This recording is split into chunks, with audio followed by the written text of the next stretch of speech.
தகுதி தேர்வுக்கு தயாராகி கொண்டிருக்கிற அனைத்து ஆசிரியர் தோழமைகளுக்கும் இனிய காலை வணக்கம். நம்ம இந்த வீடியோ சீரீஸ்ல தமிழ் இலக்கணத்தை தொடர்ந்து பார்த்துட்டு வரோம். இந்த வீடியோவில் 7ஆம் வகுப்பு 2ஆம் பருவம் இயல் 2 ஓரெழுத்து ஒரு மொழி பகுபதம் பகாபதம் ஆகியவற்றை இந்த வீடியோவில் பார்க்கலாம்.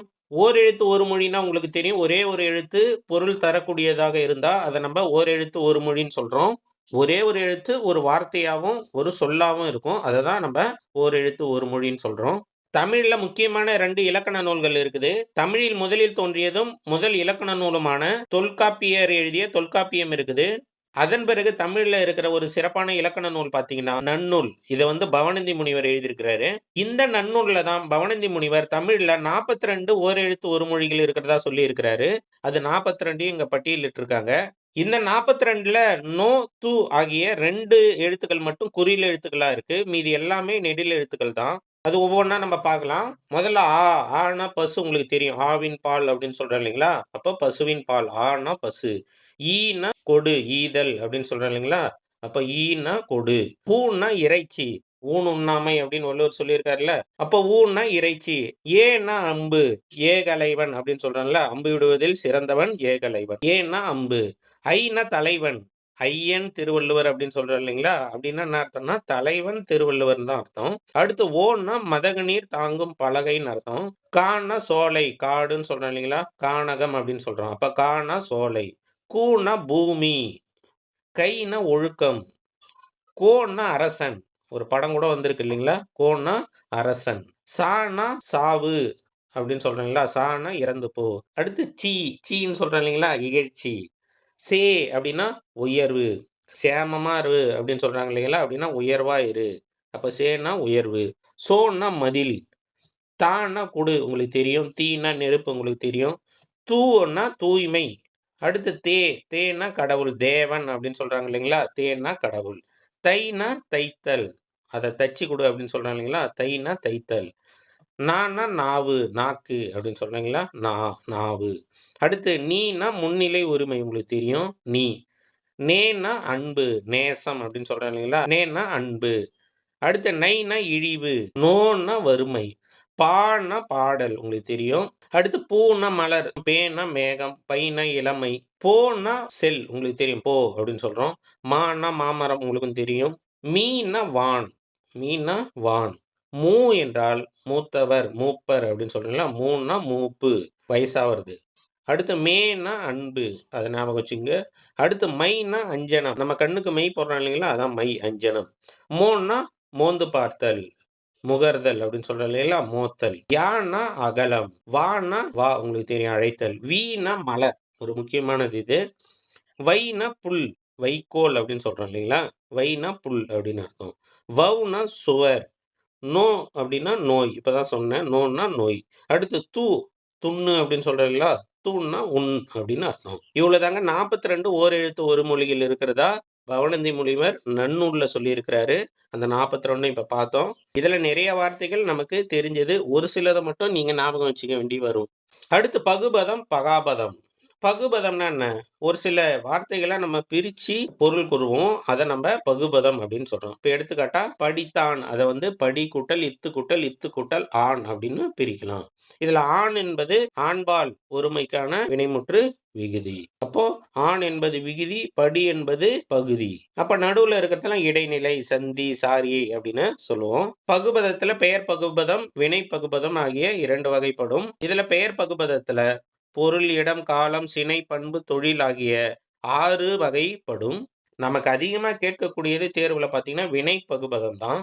இப்ப உண்கின்றான், இதை எப்படி பிரிக்கலாம்னா உண், அது பகுதி. இந்த கடைசியில ஆண், ஆண் என்பது ஆண்பால் வினைமுற்று விகுதி. இதுல கின்று அப்படின்றது நிகழ்கால இடைநிலை. பகுபத உறுப்புகள் பார்த்தீங்கன்னா 6 வகையான பகுபத உறுப்புகள் இருக்கு. பகுதி, விகுதி, இடைநிலை, சந்தி, சாரியை, விகாரம். இதுல பகுதின்றது ஒரு வினையை குறிப்பிடுவதா இருக்கும். அது முதல்ல வரும். கடைசியில வர்றது விகுதி அப்படின்னு சொல்லுவோம். இது பாலை உணர்த்தக்கூடியதா இருக்கும். ஆண்பால், பெண்பால், தன்னிலை, முன்னிலை, பாலை இடத்தை குறிப்பிடுவதா இருப்பது விகுதி.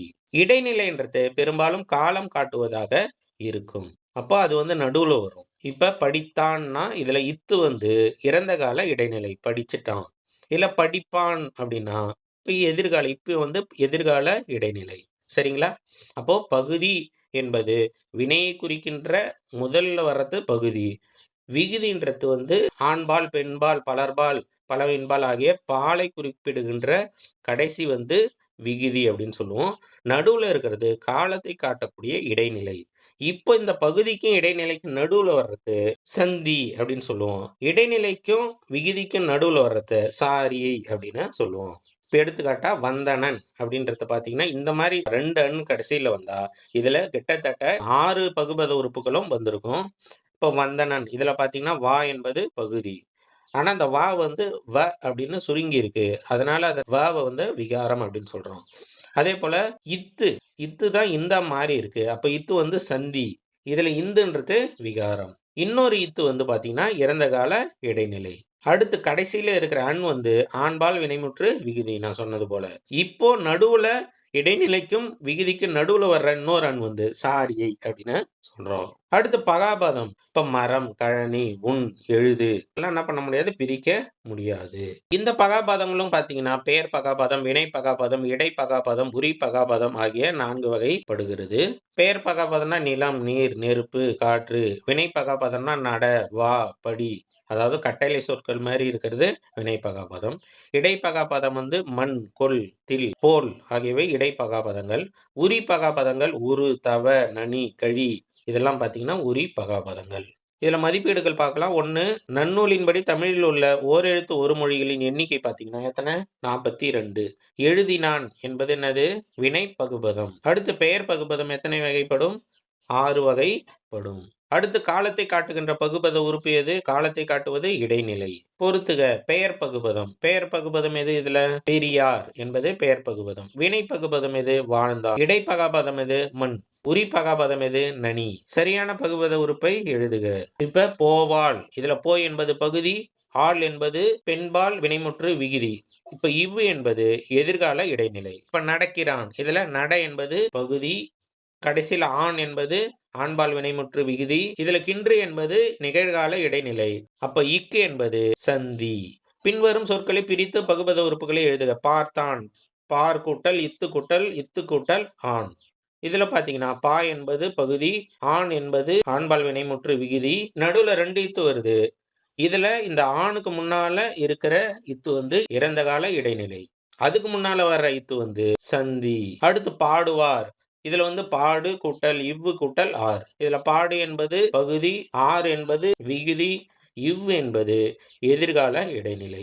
இவ்வளவுதாங்க இந்த வீடியோ. இந்த பாடப்பகுதியில உங்களுக்கு எதனா சந்தேகங்கள் இருந்தா கமெண்ட் பாக்ஸ்ல கேளுங்க. தொடர்ந்து நம்ம தமிழ் இலக்கணத்துல அடுத்தடுத்து வீடியோக்கள் போட்டுட்டு இருக்கோம். தயவு செய்து நம்ம சேனலை சப்ஸ்கிரைப் பண்ணி நம்மளோடு இணைந்திருங்கள். Thank you, bye bye, take care.